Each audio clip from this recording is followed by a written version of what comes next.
նույն միջուկային հիմնախնդիր, բալիստիկ հրթիռների հարց,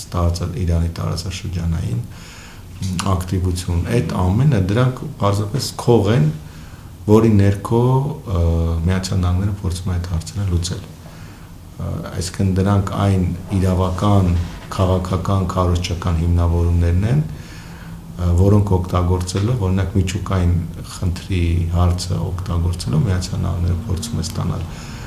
լեգիտիմություն, միջազգային լեգիտիմություն, որ աշխարհում այլևս նոր միջուկային պետություն չպետք է լինի, մերձավարարքում չպետք է լինի,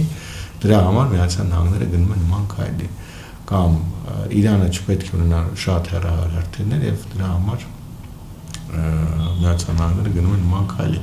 Իրանը չպետք է այլևս հովանավորի տարբեր ահաբեկչական խմբավորումների տարածաշրջան, դրա համար էլ Իրանը գնում է Միացյալ Նահանգները գնում է նման քայլի։ Այսինքն այստեղ կա հստակ ռազմավարական աշխարհական նպատակ եւ այսպես կոչված իրավական, քաղաքական եւ կառուցչական քողեր, որոնց ներքո իրականացվում են այդ գործողությունները կամ փորձ է արում իրականացնել։